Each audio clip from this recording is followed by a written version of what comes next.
All right, I'm back with the final review for the Hollow Crown series. I've finished The War of Roses, which is the BBC follow-up to The Hollow Crown of 2012. This is the 2016 TV series, which covers the events after Henry V's death, with basically his 9-month-old child, Henry VI, becoming king.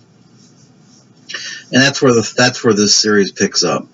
Henry VI is now a young adult, but he is a indifferent and really kind of a timid king.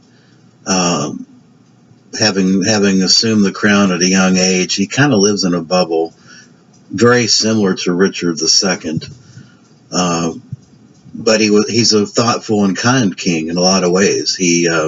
And historically, he actually did a lot to further the educational system and bring it out of the Middle Ages. But sensing, shark-infested waters, sensing weakness, you had a number of people that, lords within the system, if you will, predictably, that were going to try to usurp the crown. And that's Richard of York, Duke of York. He decided that he wanted to exercise his rights to the crown, and thus began the battle of the two houses, Lancasters and the Yorks. Also at this time, and I think probably the real pivot point for Henry VI's reign was the loss of the land in France. Because of his relatively timid and different leadership style, the French exerted their power and force and regained much of France over time. And I think this obviously affected the economics of all the land barons in England and probably precipitated his downfall as well. In an attempt to try to keep, I guess, harmony and power, Henry VI married Margaret of Anjou, who was a French, basically in the French royal house.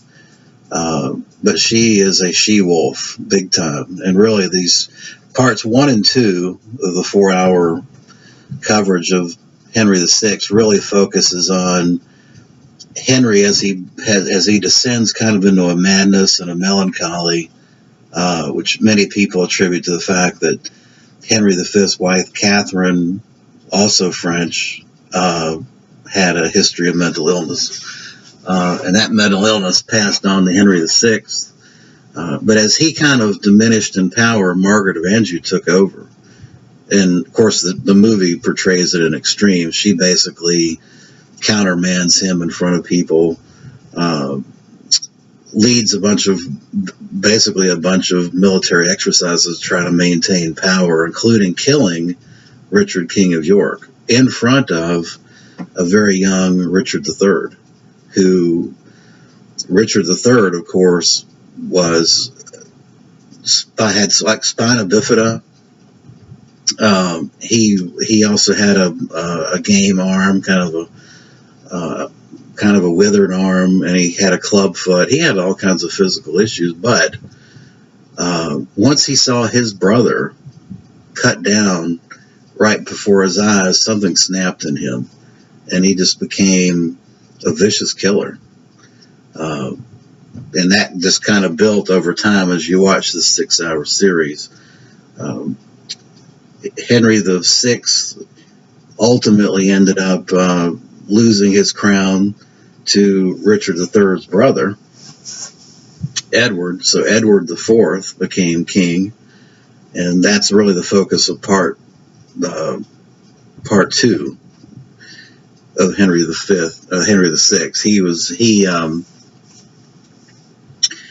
Basically, he held the crown for the same length of time that Henry VI held the crown, about 40 years. So even though Henry VI was kind of a weak and timid king, he actually held the crown for quite a while. And even though the story doesn't focus on this level of detail, he actually regained the crown for like 1 year prior to being finally ousted. So at this point, the show carries on where Margaret of Anjou's been booted out. She's been sent to the Tower of London along with Henry VI, and now you got the House of York back in power,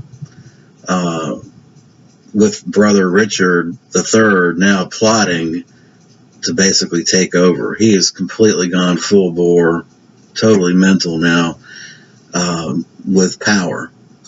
And he's plotting now to get rid of his brother out of the throne, and take over for himself.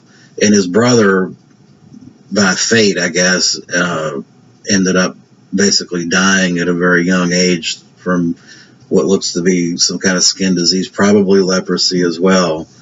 But he really diminished and became insane. In fact, he sent one of his brothers, Clarence, to the Tower. He was also very suspicious of everyone around him, which I can imagine. I mean, anytime you've captured such an important role by force and killed a lot of people to accomplish it, and made a lot of enemies, you're naturally going to be looking over your shoulder constantly. Of course, he was. He dies, but he leaves two sons, and the two sons are put in the protectorate of Richard III. And of course, Richard III plots to kill them off and take over the crown. And basically, he's just an evil, evil person.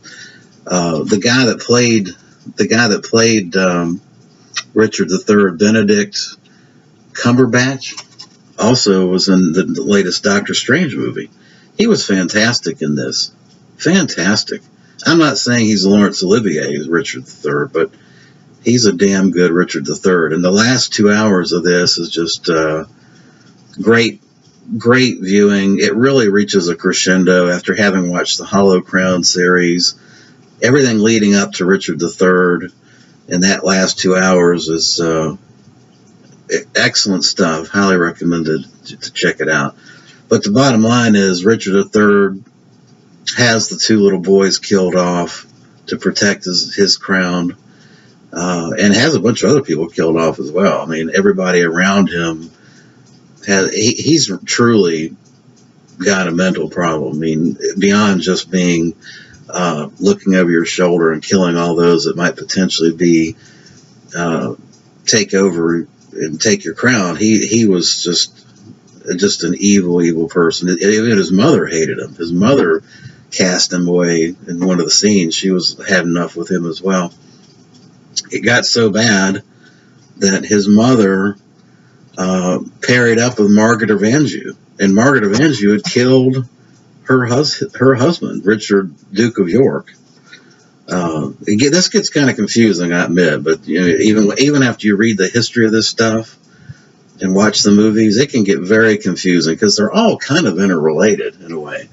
But the bottom line is the women plot to get together, including Richard III's mother, to get rid of this bastard. What ends up happening is the French put together a force with one of Henry's sons on the Lancaster side, and they have a big battle at Bosworth Field, the famous battle at Bosworth Field, where Richard III is taken down. It's a great battle, glorious battle, beautifully shot, and a great ending to a great series. There's some question as to who killed Richard III at Bosworth Field. In fact, I think they've got memorials at Bosworth Field of this event, but they don't really say at Bosworth Field. Bosworth Field, they kind of like have a little Disneyland of medieval war there apparently, but they don't really, as I understand, I've never been there, but they don't seem to indicate who they think killed Richard III. But some people think that it was a lord or someone within the king's army that was seeing kind of the tide of the battle turn and cut him down. Because Richard was, believe it or not, even though he was kind of a cripple-looking guy, he was a bastard of a fighter, and he could mow you down, and he let anger carry the day as far as his ability to fight, and he was pretty adept at fighting, even though he had essentially one good arm to work with. So the whole series ends with, of course, Richard III laying in the mud at Bosworth Field, and that's how it ends. And then Henry, who supposedly led the charge and actually killed Richard in the series, is crowned the new king. Great series, and excellent viewing. If you have any interest at all in the kings and queens of England, I highly recommend the Hollow Crown and the War of the Roses series. Can't recommend it high enough. It's an investment in time to view it. I mean, each series is 6 hours, but it's well worth a watch, and excellent history. So that will wrap up my historical appreciation reviews of the Hollow Crown and the War of the Roses. Thanks for watching.